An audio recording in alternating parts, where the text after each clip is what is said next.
আচ্ছা আল্লাহ, খুশি আছি, আপনিও খুশি থাকেন। কি গান করলেন? আমি প্রশ্ন করেছিলাম, জানতে চেয়েছিলাম নূর কত প্রকার, নূরের কি কোনো ভাগ আছে? কোন নূর দিয়ে কি সৃষ্টি? অত্যন্ত চমৎকার করে তার গানের মধ্যেই সকল মীমাংসা হয়ে গেছে। এত সুন্দর গান করলেন, মুখে আর বলার কোনো কিছু নাই, সেটা গানের মধ্যেই প্রকাশ পেয়ে গেছে। আমি যা চেয়েছিলাম তার চেয়ে অনেক বেশি দিয়েছি, কিন্তু আমি এইটা আশা করি নাই আমাকে এত বড় কঠিন প্রশ্ন করবে। আপনার উচিত ছিল আমাকে একটু মায়া করা। আচ্ছা, যেহেতু মায়া করেন নাই, আরেকবার করবেন, আমি সেই আশায় এখনো আছি। কি করলেন? আমি এক গান করেছিলাম, এ বিশ্ব বাগানে সাই নিরঞ্জনে মানুষ দিয়ে আল্লাহ ফুটাই আছে ফুল, মানুষ দিয়ে আল্লাহ ফুটাই আছে ফুল। এক ফুটা দিয়ে আল্লাহ ভরেছে এই দুনিয়ার কুল, গন্ধম গাছের আঠা দিয়া বানাই আল্লাহ লে কালি। এখানে একটা কথা আছে, সাপাকানার ঘরে কোরআন দিতেছে কালি।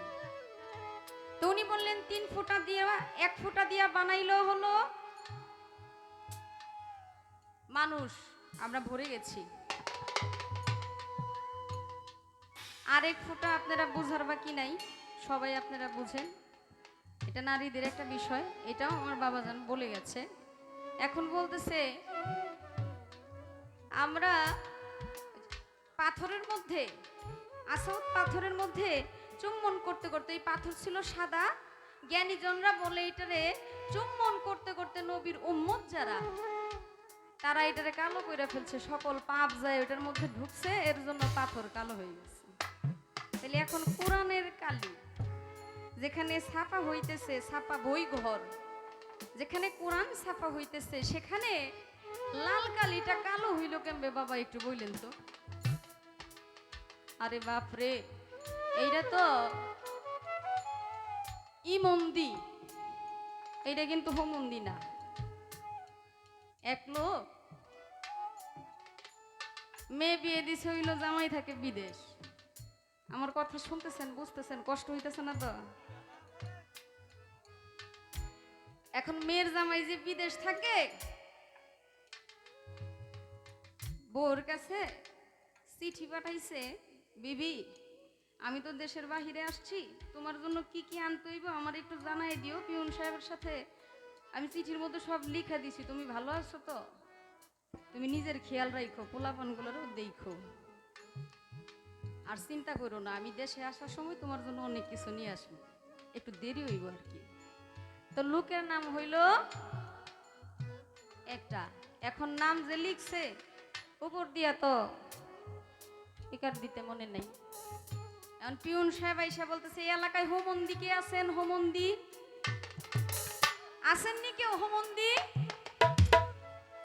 এখন বাড়ির যে শ্বশুর, সে কইতেছে আমার মেয়েরে বিয়ে দিছি, নামের সাথে তো একটু মিল আছে, ছেলের নাম ইমন্দি, অবশ্য রস্যইর জায়গায় হ দিয়া এটারে হোমন্দি বানায় ফেলছে, হইতে পারে না এমন?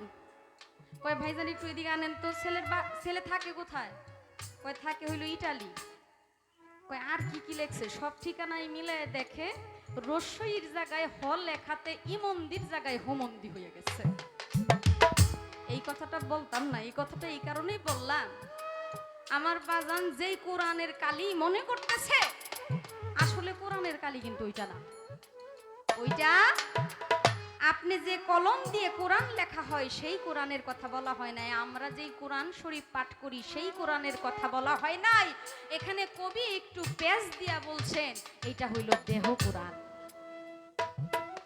আমি এই ঘটনাকে 1 ঘন্টা বলতে পারবো, আমি 1 ঘন্টা বলার কোনো প্রয়োজন রাখি না, কারণ আমি ছোট মানুষ, আমি 1 ঘন্টা কথা বললে আপনারাই কইবেন এই বাবু বন্ধ কর, কারণ উনি গুণী মানুষ, উনি 1 ঘন্টা বললেও সমস্যা নাই। আমি তো ছোট, আমি কেন তার সাথে 1 ঘন্টা কথা বলতে যাব? ওই যে ইমন্দি আর হোমন্দি, বাবা কিন্তু পয়েন্ট রাখছে, আসলে কোরআনের কালি লাল হইয়া কালো হইল কেমনে? আসলে প্রকৃতপক্ষে এই কোরআনের কথা বলা হয় নাই, বলা হয়েছে দেহ কোরআন, যেই কোরআন থেকে আমার সৃষ্টি। এই কোরআনটা কিন্তু বাবা আপনি যেটা বুঝাইতে চাইছেন সেটা না, আমি জানি না আমি কতটুকু আপনি বুঝাইতে পারছি। শুধু ছোট্ট করে এটাই বললাম, এটা দেহ কোরআন, এটা কোনো কলমে লেখা কোরআন না। আরেকটা প্রশ্ন করছে, সেই প্রশ্নের জবাবটা পরে দিব ইনশাল্লাহ। আগে আমার পালা থেকে কথা শুনলাম আদমের যে বিষয়বস্তু, আদমের অনেক প্রকারভেদ, আদি আদম, সুফি আদম, বনি আদম। আমি বলেছিলাম একটু পরে কথা বলবো, যেহেতু আমার প্রথম মঞ্চ তাই আমি এত বেশি কথা বলতে চাইনি। তো সব কিছুই আমরা শুনলাম। আদমের যে সৃষ্টি, আমরা যে কিভাবে সৃষ্টি হইলাম, এই বিষয়টা আমাদের বোঝা উচিত, আমাদের জানা উচিত। সেই জায়গা থেকে আমাদের মালজোড়া গানের স্রষ্টা বাউল কবি রশিদ উদ্দিন সাহেবের একটি গান দিয়ে শুরু করছি।